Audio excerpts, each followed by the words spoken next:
તો જૂનાગઢમાં ધારાસભ્યની જાહેરાતનું સુરસુર્યું થયું હોય તેવું લાગી રહ્યું છે। ધારાસભ્ય સંજય કોરડિયાએ જાહેરાત કરી હતી, જેમાં 3 વર્ષની ત્રિવેણી સંગમ પત્રિકામાં જાહેરાત કરવામાં આવી હતી। ત્યારે 50 લાખના ખર્ચે ફેઝ 1નું કામ ચાલુ કર્યા હોવાનો ઉલ્લેખ કરવામાં આવ્યો હતો। ત્યારે વિકાસ પત્રિકાના દાવા પોકળ સાબિત થયા છે। તો સિતરાકુંડ વિસ્તારમાં રહીશો ભારે પરેશાન થયા છે। તો ફેઝ 1નું કામ ક્યાંય દેખાતું નથી અને ગટરના ગંદા પાણી હવે ઘરોમાં ઘૂસ્યા છે। ત્યારે મંદિરના શિવલિંગ પર પણ ગંદકીથી રોષ ફેલાઈ ગયો છે।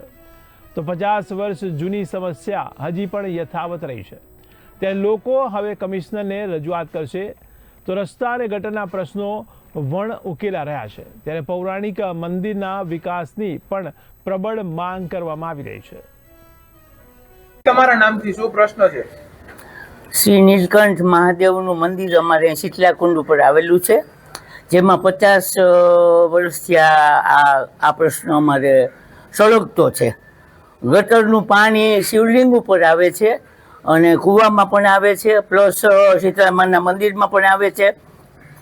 તો આ નગરપાલિકાવાળાએ કોઈ પણ નામ તો ન લેવાય, સોરી, પણ અમારો આ સળગતો પ્રશ્ન જો સરખો થઈ જાય તો વાંધો નહીં। અમારી આ શ્રેષ્ઠમાં શ્રેષ્ઠ અપીલ કહો તો અપીલ, રિક્વેસ્ટ કહો તો રિક્વેસ્ટ અને આજીજી કહો તો આજીજી, જે કાંઈ હોય તે આ પાણીનો નિકાલ કરો, પાણીનો નિકાલ કરો। અને જે 50 લાખ અમારા જે મંદિરના મંજૂર થયા છે એમાં અમે ફાળો નાખશું અને રિવોલ્વેશન કરશું। આપના નામથી શું પ્રશ્ન છે? હું મિહિર મહેતા, શીતલાકુંડ રહેવાસી, આઈવાયસી પ્રમુખ જૂનાગઢ।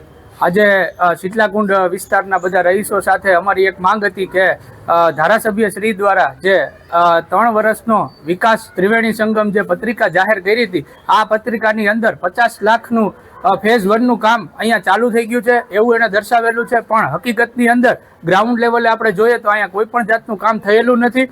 આ બાબતે સ્થાનિકોમાં ઘણો રોષ હતો, જેને લઈને અમે આજે આવતીકાલે કોર્પોરેશનમાં કમિશનરને આવેદન દેવા જવાના છીએ કે આ વિકાસ વાટિકામાં 2024ની અંદર 8 લાખના ફાળવણી કરેલી હતી, આ વખતે 50 લાખની કરેલી છે, પણ શીતલાકુંડની અંદર ક્યારેય પણ કોઈ પણ જાતનો ખર્ચો કરવામાં આવેલ નથી। ધારાસભ્યશ્રીને પણ રજૂઆત કરેલી છે અને અહીંના નગરસેવકને પણ રજૂઆત કરેલી છે, છતાં પણ એ કોઈ શોભાના ગાંઠિયા હોય એની જેમ કોઈ ધ્યાન દેતા નથી અને અવારનવાર અમારી રજૂઆતને નકારે છે। અને આ વખતે અમે કમિશનર પાસે જઈ અને આને ઉગ્રથી ઉગ્ર આંદોલન કરી અને આ જે શીતલાકુંડનો જે પ્રાણ પ્રશ્ન છે એને અમે જેમ બને વહેલી તકે નિવાડો આવે